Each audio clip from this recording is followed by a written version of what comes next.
Been a while, huh?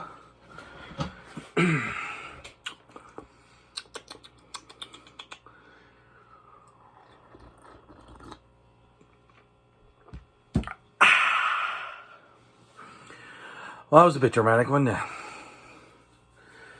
Alright, so you're probably wondering where I've been. Nowhere, I've just been busy. I really haven't felt the fucking need to do any videos, really. Kind of weird to know.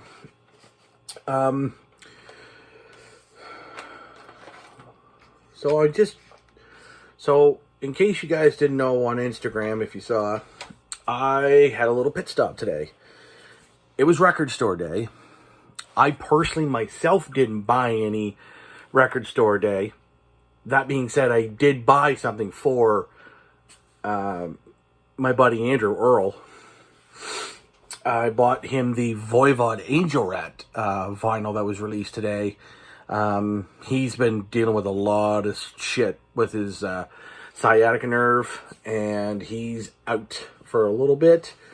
So that means we haven't been able to jam, we haven't been able to do a whole lot, but hey, such is life. So what I'm going to kind of do is I'm going to show you what I did pick up and stop the presses, because the last thing I show you is going to melt your brain. It's going to be the title of this. Stop the presses, your brain will melt. So if you saw a post from me today, no, I'm going to save that. I got 3 tapes and a CD. I paid $20 for this. So the first one I'm going to show you is a tape of a band I almost never talk about. Actually, all 4 of these. 1 I do talk about. 3 I never talk about. But I've been going back into this whole sort of classic rock kind of thing, and I've been kind of touching into a lot of that sort of old feel. And, nope, that's not it. That's it. Dire Straits, Brothers in Arms. They're Brothers in Arms. Money for Nothing, Walk of Life, Your Latest Trick, Brothers in Arms, Right Across the River. I mean, Money for Nothing, hello. Like, everybody knows that fucking song. I picked this up. $3.90. It looks like 3 AR, but it's $3.97. Their writing skills isn't that great at second spin, but that's okay. So I don't actually know what kind of pressing this is, because I mean, I presume, well, it says made in Canada, so I'm hoping, and it says Vertigo, so I don't know, maybe you can just see it there. Maybe if you can see it there, I don't know how blurry it is. So yeah, no, I mean, it looks like it's a pretty solid tape. It doesn't look, it just says made in Canada, that's all I see. I mean, that's probably just the actual cassette itself, but then the record, obviously, Vertigo record, so I don't know. It doesn't look out of place. I could be wrong, I could be right. But here's the thing, like, the actual case itself is in remarkable condition. Digital recordings. Maybe this is like a re-release. Yeah, no, I mean, it says 1985 on it. And there's no barcode, so you can't really look and go, well, I can't tell which is which, blah, blah, blah, blah.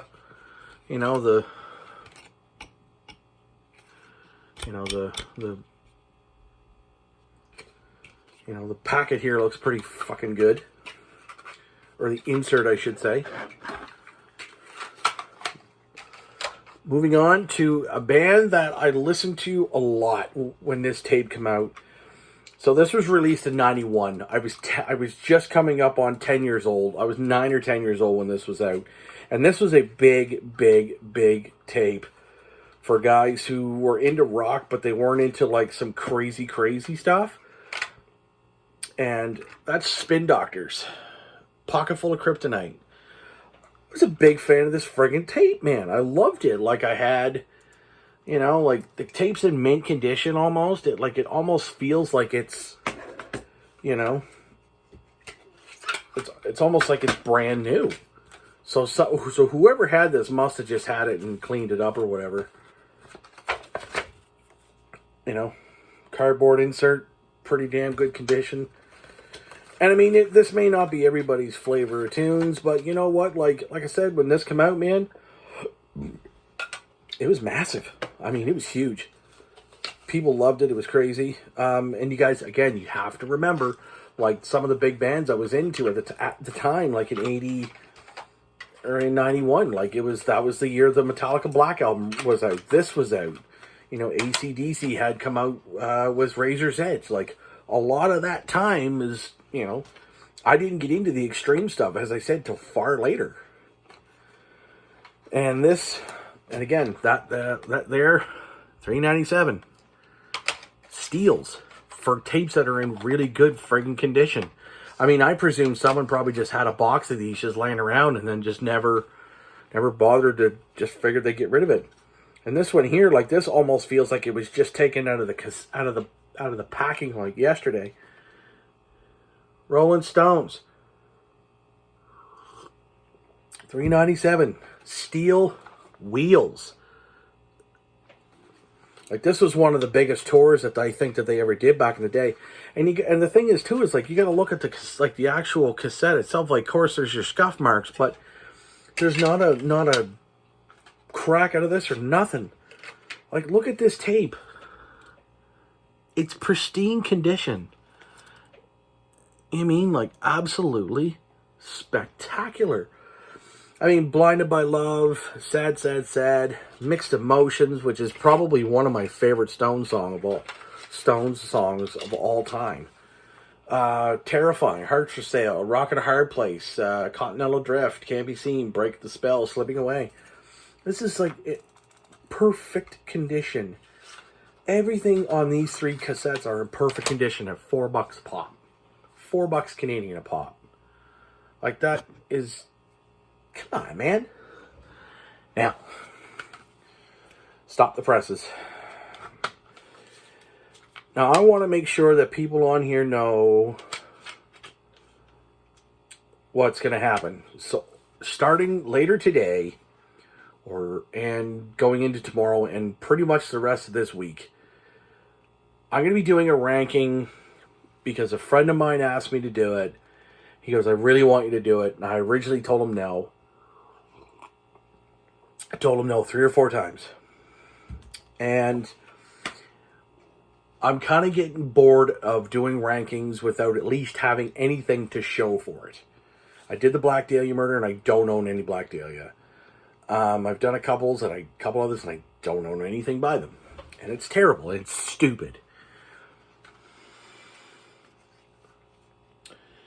From 1988...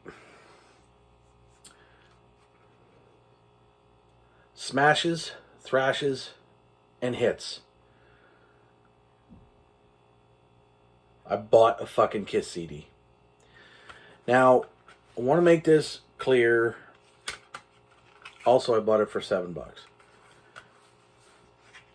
Every song that's on here, and I had this CD at 1.2, like a very long time ago. I think shortly after I had this, I did have this. Maybe it was a cassette. I think it was this though. And I had the Unplugged show on cassette as well. Anything on this CD here at the time, I really dug.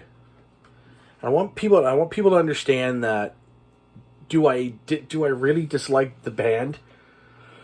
Mostly Gene, mostly Paul. I've said that on streams. I've confessed that I had this CD and I had that tape. So the biggest thing is like, this here's got some hits on it, like You Make Me Rock Hard. That was alright. I mean, Love Gun, Detroit Rock City, I Love It Loud. It's kind of a guilty pleasure for me. Deuce is cool. Lick It Up, I absolutely fucking hate. That song is just boring as shit. I mean, when I do the ranking, I'm probably gonna skip over that song because I don't like it. Heaven's on Fire. Eesh. Again, there's some songs that they've done that I'm not a fan of. Calling Dr. Love, Strutter was good. Beth with Eric Carr on vocals is probably my highlight. Tears Are Falling. Eesh. I mean, you got to remember, at the time I was a young kid, and rock and roll was the number one thing for me. So I Was Made for Loving You. I'm probably going to skip over that. Shout It Out Loud and Rock and Roll All Night. So yes, I did buy one. Yes, it's a hit CD. And I'm doing a ranking on it because I said I would. I think it's to the point where a lot of people are like, you know what? Like, I think you got to just kind of stick to what you know. There's stuff you don't like. There's stuff you hate. And who cares? If people unsub me or that because I, am going back on something I said a long time ago, I want to make sure that I have something in my hand to show that I'm doing a Kiss ranking. It's just, it won't hurt. So, anywho, carry on, guys. I'll see you later. Probably be this weekend, I think, when I do the ranking. But it's going to take some time, so I kind of have to ingest all the albums, and there's quite a lot. So, I'll see you soon, guys.